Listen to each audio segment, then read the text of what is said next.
Bonjour tout le monde. Donc aujourd'hui, ce sera une vidéo sur les solutions des différents exercices qui restent. Donc je vais commencer à partir de l'exercice 5 qu'on a déjà corrigé lors de la séance de TD. Donc je vais quand même le reprendre. Donc le circuit en question, donc c'est un filtre, comme vous pouvez le constater. Donc c'est un filtre passe-bas, donc composé d'une inductance en série avec une impédance composée d'un condensateur en parallèle avec une résistance. Donc pour déterminer la fonction de transfert, donc on va commencer premièrement par calculer l'équivalence de cette impédance-là, c'est-à-dire de C en parallèle avec R. Donc je vais l'appeler Z bar. Donc Z bar est égal à R parallèle avec 1 sur GC oméga qui est l'impédance du condensateur.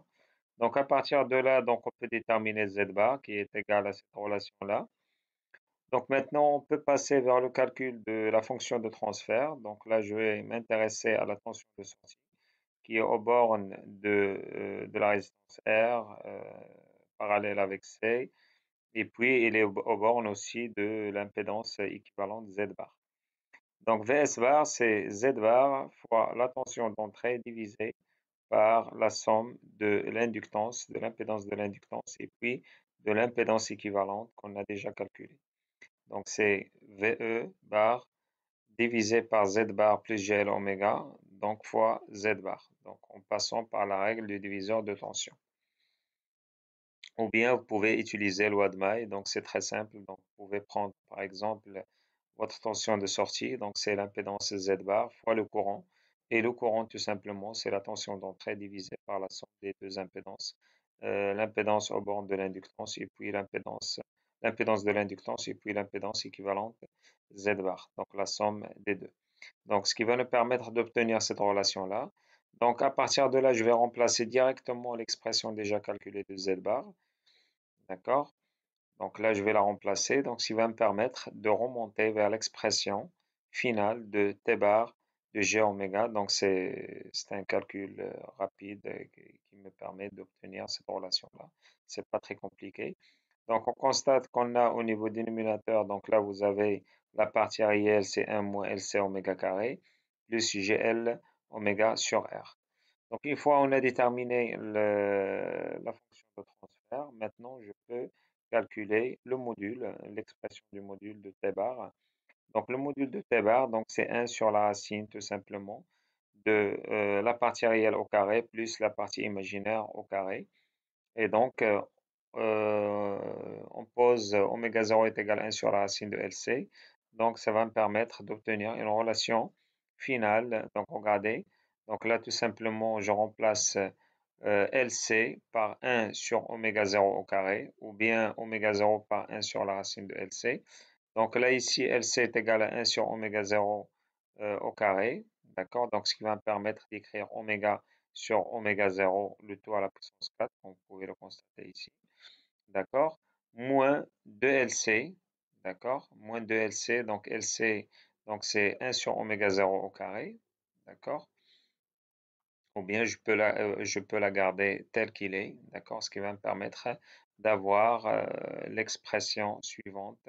Donc là, le deuxième terme, donc qui s'écrit sous la forme suivante, L sur R, le taux au carré, L sur R, le taux au carré, moins 2LC, le taux multiplié par oméga au carré. D'accord? Donc là, bien sûr, la question, donc on vous demande de vérifier quand est-ce que le module de T bar de G oméga est égal à 1 sur la racine de 1 plus oméga sur oméga 0, le taux à la puissance 4. Donc, bien sûr, pour avoir ce module sous cette forme-là, donc il suffit d'avoir ce terme-là qui s'annule, donc c'est-à-dire L sur R au carré est égal à 2 fois LC. Et à partir de là, on peut remonter vers l'expression de L. Donc là, on a L sur R au carré moins 2LC est égal à 0. Et donc, à partir de là, donc je peux simplifier, ou plutôt on peut simplifier. Donc là, L est égal à la racine de 2 fois R sur oméga 0. Bien sûr, oméga 0, c'est 1 sur la racine de LC, ou bien la racine de LC est égale à 1 sur oméga 0. Donc là, on détermine l'expression de L, et puis par la suite, on peut remonter vers l'expression de C. via la relation de LC est égal à 1 sur oméga 0 au carré. Donc, je connais l'expression de L, d'accord? Donc, je peux déterminer l'expression de C en fonction de oméga 0 et R comme on l'a fait pour grand L. Donc là, on arrive à la valeur du condensateur et puis la valeur du condensateur et de l'inductance, donc qui me permettent d'obtenir ce terme-là nul, d'accord? Et puis d'arriver à une formule finale du module du gain qui est égal à 1 sur la racine de 1 plus oméga sur oméga 0 à la puissance 4. Donc ça, c'est la deuxième question. Donc une fois on a déterminé le module simplifié, d'accord? Donc le module simplifié sous cette forme-là. Donc là, on peut passer au diagramme de Bode, donc en module, en décibels bien sûr. Donc premièrement, donc là, on détermine le gain en décibels, c'est 20 log à base de 10 du module qu'on a déjà calculé dans la question numéro 2. Donc là, ce qui va me permettre, ou plutôt ce qui va nous permettre d'obtenir le gain est égal à moins 20 log la racine. Donc là, je divise par 2, donc ça va me donner moins 10 pour enlever la racine. Donc on obtient la relation finale. Le gain est égal à moins 10 log de 1 plus oméga sur oméga 0, le tout à la puissance 4. Donc, une fois on a déterminé l'expression du gain, donc maintenant on va étudier les asymptotes. Donc, premièrement, donc pour oméga sur oméga 0 très inférieur devant 1, ou bien oméga très inférieur devant oméga 0, donc qu'est-ce qu'on constate? On constate que cette expression-là, on peut la simplifier. Donc, je peux tout simplement avoir l'approximation de cette somme-là sous forme de 1 plus x à la puissance 4, puisque x elle est très inférieure devant 1. Donc là, la somme est égale à peu près à 1, log de 1 est égal à 0 dB. D'accord? Donc ensuite, pour le deuxième cas, lorsque x est très supérieur devant 1, donc bien sûr x pour moi c'est oméga sur oméga 0. Donc x est très supérieur devant 1, ou bien oméga sur oméga 0 très supérieur devant 1. Alors là, dans ce cas, on peut avoir l'approximation de cette relation par la relation suivante, moins 10 log de oméga sur oméga 0 à la puissance 4. Donc là, 4 fois 10, donc c'est 40 avec le signe moins, donc ça va nous donner cette relation-là, donc moins 40 log de oméga sur oméga 0. Donc là, on constate qu'on a bien une pente de moins 40 dB par D4. Donc une fois on a déterminé les asymptotes, donc il ne reste que tout simplement le cas où oméga est égal à oméga 0. Donc si oméga est égal à oméga 0, donc on constate qu'on a bien moins 3 décibels, d'accord? Donc à partir de là, donc on peut tracer facilement le gain en décibels en fonction de la pulsation.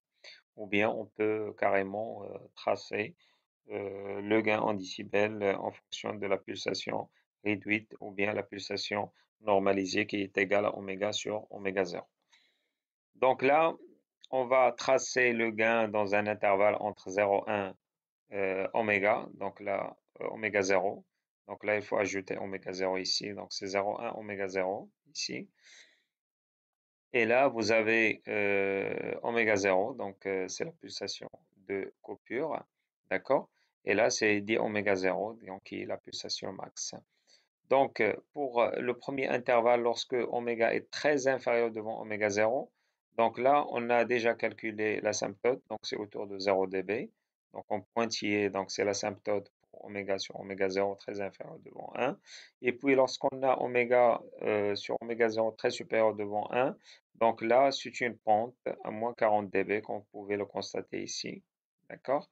Une fois on a tracé les asymptotes, donc maintenant, bien sûr, il faut tracer aussi le point qui correspond à la fréquence de coupure, d'accord, du filtre passe-bas. Et par la suite, on peut tracer facilement gabarit de notre filtre ou bien le gain en décibels. Donc là, on voit très bien qu'on a un comportement d'un filtre passe-bas qui laisse passer les signaux qui ont des fréquences dans cette bande-là. Et à partir de la fréquence de coupure, donc là, on voit qu'il y a une atténuation du signal donc qui augmente avec l'augmentation bien sûr de la fréquence ou bien de la pulsation. Donc ça, c'était l'exercice 5. Maintenant, on passe à l'exercice 6. L'exercice 6, c'est un filtre passe-bande, donc composé d'un circuit RLC en série. Sauf là, on va prélever, donc là, il faut faire attention, on va prélever la tension de sortie aux bornes de la résistance. D'accord? Donc là, de la même manière qu'avant, donc on peut déterminer la tension de sortie divisée par la tension d'entrée. Donc Vout, donc là, on va prendre ce symbole, Vout sur Vin, VO sur VI, bar, donc là, c'est des notations qui sont complexes, bien sûr. Donc, on a la tension en sortie, c'est R multiplié par la tension en entrée divisé par la somme des différentes impédances. D'accord? Donc là, on a R plus GL oméga plus 1 sur GC oméga, 1 sur J, donc c'est moins. Il y a un signe moins ici. Et à partir de là, donc on peut remonter tout simplement vers la relation finale, comme vous pouvez le constater. D'accord? Donc là, c'est détaillé au niveau de la correction. C'est pas très compliqué. Si on veut l'écrire sous forme de S avec S est égal à J oméga, donc il suffit de remplacer dans cette relation-là. Donc comme ça, vous allez obtenir la relation finale en fonction de S. Donc une fois on a déterminé H bar de J oméga, qui est la fonction de transfert de ce filtre passe-bande, d'accord? Donc maintenant, on peut passer au calcul du module. Donc le module, donc vous pouvez le constater, donc c'est R sur L fois oméga, divisé par la racine de 1 sur LC moins oméga carré, le taux au carré, d'accord? Plus R sur L oméga, le taux au carré. Donc ce qui va nous permettre d'obtenir la relation finale du module.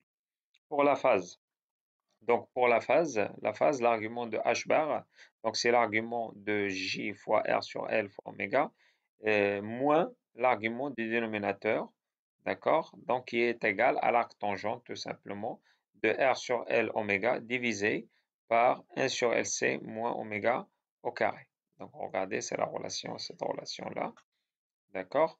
Et donc, une fois on a déterminé l'expression de la phase, donc alors l'argument de GR sur L fois oméga, donc c'est P demi, d'accord? Et là, l'argument de ce nombre complexe, donc là, c'est pas très compliqué. Donc c'est B et l'arc tangent de B sur A. Donc A, c'est 1 sur L, c'est moins oméga carré, et B, c'est R sur L fois oméga. Donc là, on arrive à la relation finale de la phase. Juste après, une fois on a déterminé le module et la phase en fonction de oméga, maintenant on passe à la quatrième question concernant le calcul de la largeur de la bande passante. Donc la bande passante, donc on pouvait le voir sur cette figure-là. Donc là, vous avez l'amplitude d'un filtre passe-bande qui est tracé en fonction de la fréquence ou bien la pulsation si vous voulez. Donc là, vous avez l'amplitude ici, ça c'est le module, hein. Donc là, c'est pas en décibels, il faut faire attention, c'est le module.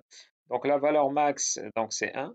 Donc au maximum, Vs est égal à Ve. Donc ça, c'est la valeur max, d'accord, du module. Donc c'est la valeur max. Et puis là, vous avez bien sûr la bande passante, donc qui est définie à moins 3 décibels en décibels. Sauf là, on travaille en module. Donc là, ici, vous allez déterminer tout simplement la bande passante. Vous allez la déterminer pour une valeur du gain est égale à 1 sur la racine de 2, qui est égale à 0,707. Donc là, c'est la bande passante. Donc là, on cherche l'intersection. Donc, comme vous pouvez le constater, donc là, vous avez deux fréquences, la première et la deuxième. Donc, ce qui va me permettre d'obtenir la bande passante à moins 3 décibels. On l'appelle à moins 3 décibels tout simplement en dB. Donc, il faut faire la projection à partir de moins 3 décibels pour trouver la bande de fréquence qui correspond à la largeur de bande. Donc là, il faut déterminer bien sûr F2, la fréquence max de l'intervalle de la bande passante, donc F. Et puis là, vous avez la fréquence F1. Donc, on va chercher les deux fréquences. On verra la méthode, comment on détermine ces deux fréquences. Donc, bien sûr, là, c'est la bande passante. Donc là, vous avez la bande passante du filtre passe-bande. Donc, bien sûr, si le signal a une fréquence dans cette bande-là, ça signifie que le signal passe. Donc, automatiquement, on va récupérer une bonne partie de notre signal en sortie. Donc ça, c'est la bande passante. Et puis, donc là, c'est la bande passante. Donc je vais l'appeler grand B. Donc on l'appelle bande passante à moins 3 décibels, bande passante à moins 3 décibels, d'accord, qui est égal bien sûr à F2 moins F1. Ça c'est en résonance en fréquence, sinon en pulsation ou bien avec la pulsation c'est oméga C2 moins oméga C1. Donc ça c'est la bande passante. En dehors de cette bande, normalement, là on voit qu'il y a une atténuation de notre signal. Là c'est une atténuation du signal, d'accord? On voit qu'on a une atténuation du signal en dehors de la bande passante. Donc là, ici, c'est l'atténuation, atténuation du signal, d'accord? Donc la même chose, donc là, on a raisonné en amplitude, on peut faire la même chose avec le gain en décibels, c'est pareil, sauf comme je l'ai dit tout à l'heure, là, il faut calculer la bande à moins 3 décibels. Là, en module, on la calcule pour une valeur de gain est égale à 1 sur la racine de 2. Alors maintenant, on va y aller vers l'exercice, après cette présentation du gabarit du filtre passe-bande. Donc là, tout simplement, on va résoudre cette équation-là. On va prendre le module de h bar est égal à 1 sur racine de 2 est égal à l'équation qu'on a déjà, ou plutôt au module qu'on a déjà calculé. On va simplifier. Bon, là, j'ai détaillé les choses. Donc là, on arrive à cette équation-là. Donc il y a deux cas. Donc le premier cas, lorsque oméga fois R sur L est égal à 1 sur LC moins oméga carré. Donc là, on tombe sur cette équation second ordre. Donc là, on peut calculer delta via la relation. Donc c'est B carré. B ici, c'est R sur L. Donc moins 4AC, c'est plus 4 sur LC. Donc là, on simplifie, on trouve la racine de delta. Donc la pulsation oméga 1, la première solution, donc c'est tout simplement moins B. B ici est égal à R sur L. Donc moins R sur L plus la racine de delta, ce qu'on a déjà calculé, divisé par 2 fois A. A ici est égal à 1. D'accord? Donc on simplifie, donc on tombe sur la première pulsation oméga 1. Donc bien sûr là elle est positive, donc si vous faites la différence, donc vous allez trouver que c'est positif. D'accord? Par contre, la deuxième solution, donnée par la relation moins b moins racine delta, donc on aura un signe moins par là, par-ci, par-là, et donc on aura une pulsation qui est négative, comme c'est marqué à ce niveau-là. D'accord? Et donc la fréquence elle est négative, donc on garde que W1 pour le premier cas. Pour le deuxième cas, on aura ici un signe négatif. D'accord? Et donc, du coup, si on calcule, on tombe sur une nouvelle équation second ordre. On va calculer delta, donc on tombe sur la même relation qu'avant. Donc, la racine de delta ne change pas. Par contre, ici, B, il devient négatif. Donc, c'est moins B, donc c'est R sur L. R sur L, donc là, il est positif. Par contre, deuxième solution ici, oméga 2 prime. Donc, regardez, donc c'est R sur 2L moins la racine. Et là, c'est négatif. Donc, on va garder oméga 2 comme deuxième pulsation. Donc, ce qui est normal, donc là, on l'appelle oméga 2, donc c'est la pulsation max ou bien la fréquence max de la bande passante à moins 3 décibels, d'accord, F2. Elle est purement supérieure, ou plutôt elle est supérieure à la pulsation oméga 1, comme vous pouvez le constater. Donc là, c'est F1. On peut avoir F1 directement à partir de cette équation-là. Et là, vous avez F2 à partir de la deuxième équation. D'accord? Donc, comme ça, on arrive à l'équation finale de la largeur de bande. Donc, W2 moins W1. Donc, bien sûr, on raisonne au niveau de la pulsation. Si on raisonne au niveau de la pulsation. Donc là, c'est R sur L. D'accord? Donc, au niveau de la fréquence, c'est F2 moins F1. Donc, le facteur de qualité, donc il est défini par la relation suivante. Donc, c'est le rapport entre oméga 0 divisé par delta oméga. Donc, delta oméga, on l'a déjà calculé, d'accord? Et puis, oméga 0, on détermine oméga 0 à la résonance. Donc, à la résonance. Donc, comme vous pouvez le constater dans l'expression dans l'expression de la fonction de transfert. Donc, regardez ici. Donc là, vous avez tout simplement 1 sur LC moins oméga au carré. Donc là, bien sûr, si on annule ce terme-là, donc on va être au niveau de la résonance. Et donc, du coup, là, vous avez l'expression finale de oméga 0 qui est égale à 1 sur racine LC. Et par la suite, on peut remonter vers le facteur de qualité. Donc, oméga 0 est égal à 1 sur racine LC fois L sur R. Donc là, on tombe sur la relation finale en fonction de L, R et C. Donc, c'est la racine de R carré de L sur R carré fois C. Alors, le rôle du facteur de qualité, donc le facteur de qualité, il a un rôle très important parce que regardez ici. Donc, si je prends l'expression du facteur de qualité et je vais y aller vers, bien sûr, la courbe qui représente le comportement du filtre passe-bande, gabarit du filtre. Donc regardez, donc là normalement, la largeur de bande, c'est delta oméga. Donc delta oméga est égal à oméga 0 divisé par le facteur de qualité. Donc qu'est-ce qu'on constate? Si le facteur de qualité augmente, c'est-à-dire si on a une valeur très élevée du facteur de qualité, on aura une largeur de bande normalement qui est très faible. Donc ce qui va rendre mon filtre passe-bande très sélectif. C'est-à-dire là, on va serrer à ce niveau-là la bande passante. Il deviendra plus étroite, d'accord? Donc plus le facteur de qualité augmente, plus la largeur de bande diminue et plus le filtre devient très sélectif. Donc c'est ça l'intérêt en fait de faire attention aux facteurs de qualité. Donc après l'exercice 7, maintenant on passe à l'exercice 6, maintenant on passe à l'exercice 7.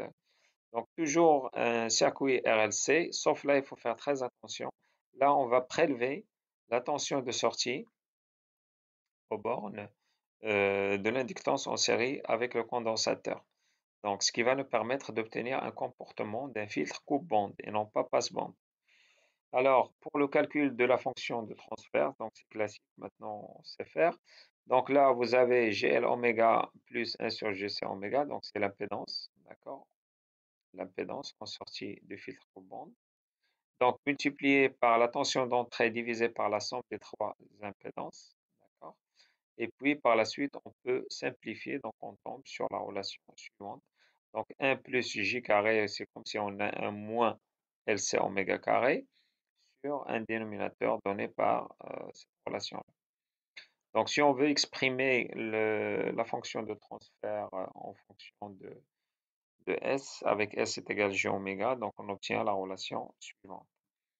Donc pour le module de la fonction de transfert, donc il suffit tout simplement d'appliquer le module à ce niveau-là. Donc on aura 1 moins LC oméga carré, d'accord, sur la racine de 1 moins LC oméga carré, le taux au carré, plus RC oméga, le taux au carré, d'accord, en racine bien sûr. Pour la phase c'est toujours la même règle, donc c'est l'argument.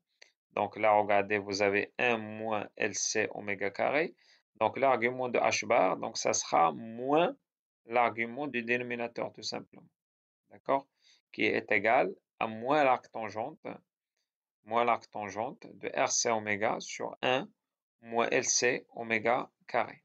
Donc moins arc tangente, regardez, moins arc tangente de 1 moins LC oméga, pardon, l'arc tangente de B sur A, l'arc tangente de RC oméga sur 1 moins LC oméga au carré. D'accord? Donc voilà. Après, bien sûr, on peut simplifier, on peut factoriser par LC, donc on peut obtenir directement la relation suivante. Donc, on pouvait le constater, c'est moins l'arc tangente de R sur L fois oméga sur 1 sur LC moins oméga au carré. D'accord? Donc là, c'est très simple. Donc là, à partir de la fonction de transfert, on peut déduire bien sûr la phase et puis le gain qu'on a déjà déterminé. Donc, une fois on a déterminé les deux expressions du gain et puis de la phase, maintenant on passe à la quatrième question. Donc, pour calculer, bien sûr, la bande rejetée. Là, c'est un filtre coupe-bande. Donc, un filtre coupe-bande, comme vous pouvez le constater, la courbe de l'amplitude, comme c'est présenté ici, donc c'est l'amplitude et non pas le gain en décibels. Il faut faire attention. Donc, la valeur max, donc c'est 1, regardez, la valeur max c'est 1. Et puis là, vous avez la valeur qui correspond aux deux fréquences de coupure. Donc là, vous avez les deux fréquences de coupure. D'accord? Donc là, on retrouve l'intersection. Donc l'intersection, donc ça vous permet d'obtenir, bien sûr, deux fréquences.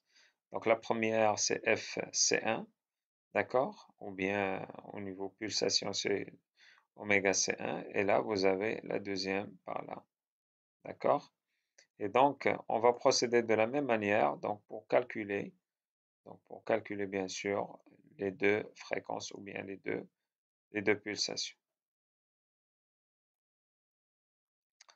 Donc, ce qu'on va faire, donc bien sûr, comme vous pouvez le constater, donc là vous avez l'intersection, donc elle est déterminée pour une valeur est égale à 0,707, donc l'équivalence de 1 sur racine de 2.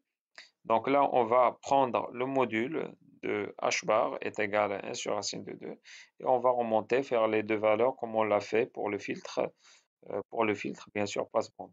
Là, c'est un filtre coupe-bande. Donc, regardez, donc ici, vous avez la bande rejetée. Donc, ça, c'est la bande rejetée. D'accord?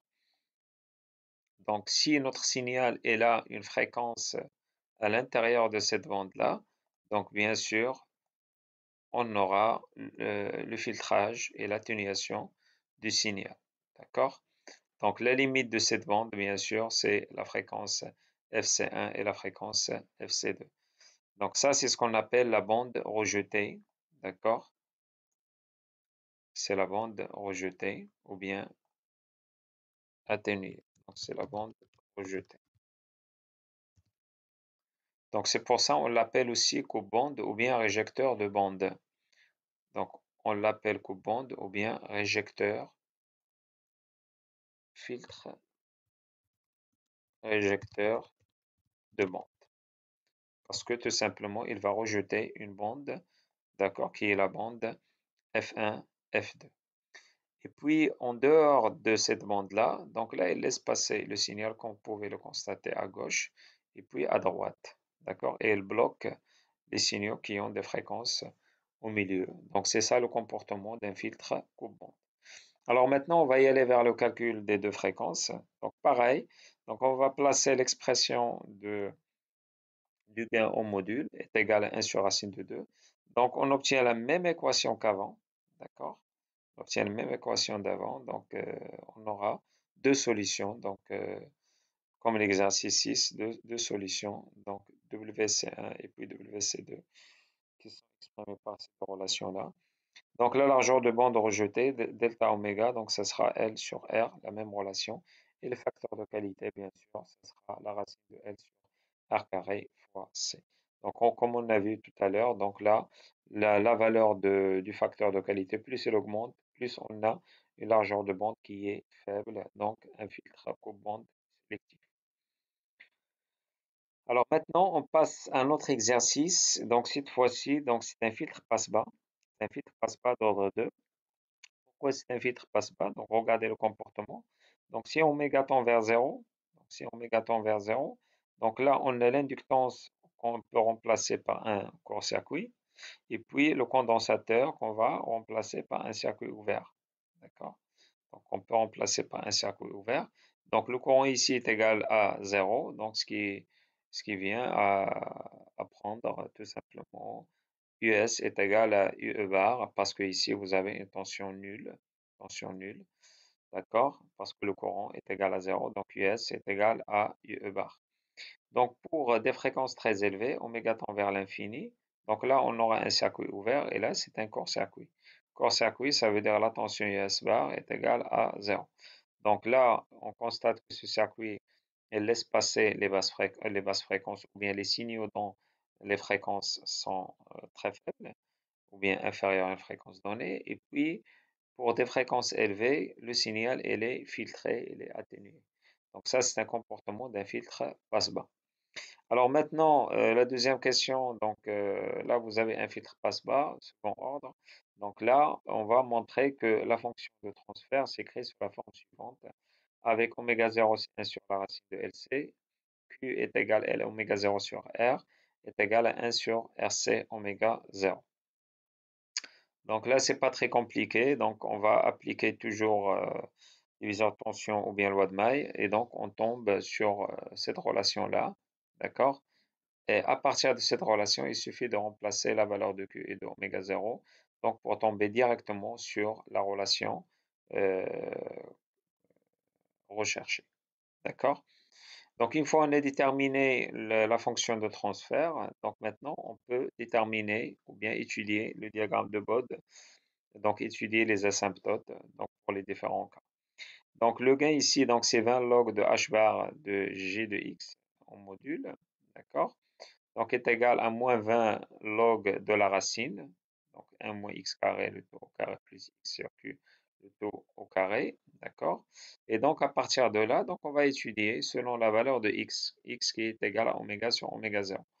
Donc, si x est très inférieur devant 1, donc là c'est classique, donc on aura log de 1, donc ce sera 0 dB comme asymptote. Si x est très supérieur devant 1, x très supérieur devant 1, donc là, il va nous rester ici comme expression, tout simplement, au niveau de la fonction de transfert. Donc là, vous avez 1 sur 1 plus j, x sur q plus j de x au carré.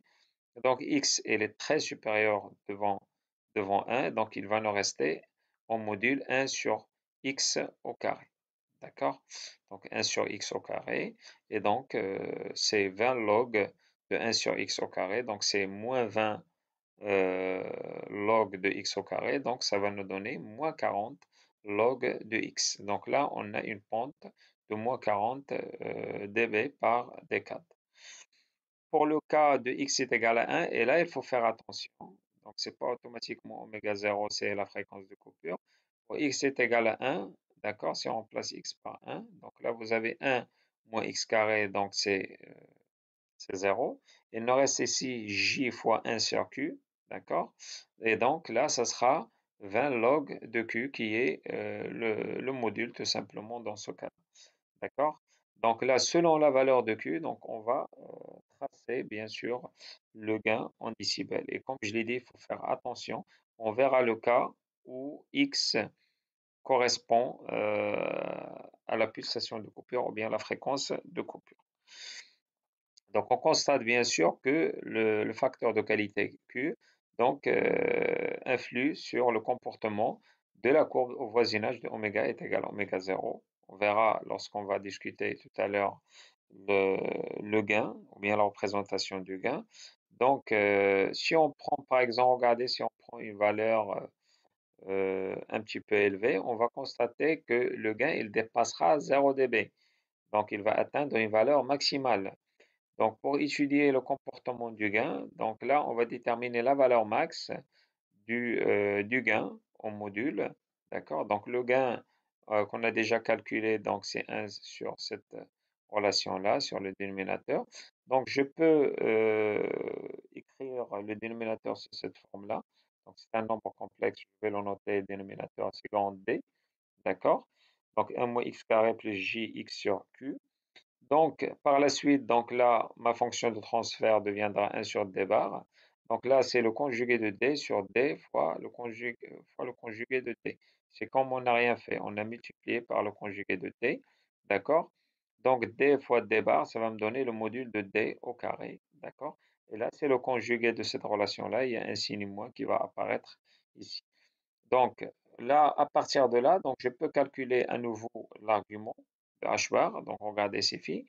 Donc l'argument ici, on constate que tout simplement le sinus ici, regardez le sinus de phi. Donc il est négatif. Ça veut dire que phi il est entre moins pi et 0. D'accord? Donc maintenant, on va étudier la phase. Donc pour la phase, donc si x est très inférieur devant 1, donc ça sera un 0. D'accord? Donc là, c'est classique. D'accord? Donc on aura, donc à partir de cette relation-là, si x est très inférieur à 1, donc l'argument, donc c'est de la fonction de transfert, ça deviendra 0. D'accord? Et si x est très supérieur devant 1, si x est très supérieur devant 1, il va nous rester ici moins 1 sur x au carré. D'accord? Moins 1 sur x au carré, ça veut dire la phase ou bien c'est pi ou bien c'est moins pi. Et puisqu'on a dit que la phase elle est entre moins pi et 0, donc on va prendre la phase c'est moins pi. Autre chose, pour x est égal à 1, si vous prenez x est égal à 1, donc regardez x est égal à 1, donc là on va annuler cette partie-là. Donc il va nous rester ici g de 1 sur q. D'accord? Donc là, tout simplement, la phase ici, donc ça sera moins pi sur 2. Donc la phase est égale à moins pi sur 2 pour x est égal à 1. Et pour x très inférieur de 1, c'est 0. Donc logiquement, on doit continuer vers phi est égal à moins pi pour x très supérieur devant 1. D'accord? Et donc, on peut représenter facilement la phase en fonction de x. D'accord? Donc là, vous avez l'asymptote x très inférieur devant 1, donc c'est 0. Et là, l'asymptote x très supérieur devant 1, donc ce sera moins pi. D'accord? Et pour x est égal à 1, donc c'est moins pi demi. Donc on peut tracer facilement la phase. Et puis pour le gain, donc là, comme on a dit, donc on a deux asymptotes. Donc le premier, c'est 0 dB. Le deuxième, à 10, x est égal à 10, on a moins 40. Donc deuxième asymptote avec moins 40 décibels. Par contre, il faut faire attention. Là, pour le gain, donc là, il varie. Donc là, il varie. Donc comme j'ai dit tout à l'heure. Donc si vous avez bien sûr si vous prenez plutôt votre fonction de transfert, vous pouvez déterminer la valeur max parce que on peut avoir, bien sûr, selon la valeur de Q, on peut avoir un gain qui est maximal, qui dépasse les 0 dB. D'accord?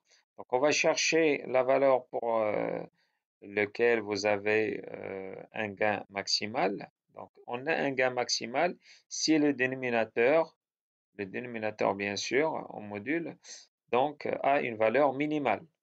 Donc là, on va y aller vers le dénominateur. Le dénominateur, donc on peut le considérer comme une fonction. Donc c'est 1 moins x carré, le taux au carré, plus x carré sur q carré. Donc regardez, ça c'est le dénominateur de h. D'accord? Donc de h en module. Donc il faut faire attention. Donc là, bien sûr, il faut vérifier quand est-ce que ce dénominateur il est minimal, pardon. D'accord? La valeur minimale, ou plutôt la valeur pour laquelle cette fonction possède un minimum. D'accord? Donc, donc là, on va calculer la dérivée. Donc, on va calculer la dérivée. Donc, pour x est égal à 0, donc x est égal à 0, ça veut dire oméga est égal à 0. Oméga sur oméga 0. Et donc, ça veut dire qu'on est en régime continu, ce qui n'est pas le cas.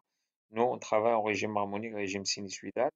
D'accord? Donc, il nous reste le deuxième terme donc, qui s'annule lorsque XR, donc on va l'appeler XR, donc, parce que ça correspond à la pulsation de résonance. Donc, XR est égal à la racine de 1 moins 1 sur 2 Q au carré. D'accord? On va le noter oméga R sur oméga 0. Donc, bien sûr, Q ici, il doit être supérieur à 1 sur racine de 2. Donc, si on est dans cette condition-là, donc XR, il doit être légèrement inférieur à 1. Donc, regardez, donc là, on a un gain qui est maximal. On a un gain maximal pour cette valeur-là. D'accord? Donc, souvent, on évite d'être là pour avoir un comportement classique d'un filtre passe-bas. Donc, regardez, donc pour oméga R est égal à oméga 0 fois XR, ou bien fois cette racine-là, on constate que le gain, regardez, il est positif, strictement, et puis il est supérieur à 1. Donc, bien sûr, pour le cas de Q supérieur à 1 sur racine de 2. Maintenant, pour le deuxième cas, si Q est inférieur à 1 sur racine de 2, la courbe du gain ne présente pas de max. Elle est toujours en dessous, bien sûr, de ses asymptotes. C'est le deuxième cas, ça veut dire c'est là. D'accord? Et donc, Et donc, le cas de Q supérieur à 1 sur racine n'est pas intéressant si l'on désire réaliser un filtre, car le gain ne doit pas avoir que de faibles variations dans sa bande passante. Parce qu'ici, on va avoir quand même une variation au niveau de la bande passante, une grande variation. D'accord? Et donc, du coup, lorsque Q est égal à 1 sur racine de 2, donc cela permet d'utiliser ce circuit qu'on filtre passe pas. Avec oméga 0, ça sera sa fréquence de coupure. Pourquoi? Parce que tout simplement, il suffit de remplacer dans l'expression du gain ici, si vous prenez x est égal à 1, donc là c'est 0, Q est égal donc 1 sur racine de 2, d'accord? Donc x est égal à 1, Q est égal à, regardez, Q est égal à 1 sur racine de 2, et donc du coup, donc là on obtient facilement, bien sûr, la valeur du gain en décibels, donc qui est égale à moins 3 décibels. D'accord? Donc là, vous aurez tout simplement x est égal à 1, comme je l'ai dit. X est égal à 1, et là, 1 sur racine de 2, donc ça sera g racine de 2. Ça, c'est 0. 1 sur g racine de 2, donc 1 sur racine de 2 en module, ou bien 1 sur g racine de 2 en module, donc ça sera tout simplement 1 sur racine de 2, et 20 log de 1 sur racine de 2, c'est moins 3 décibels. Voilà, merci beaucoup.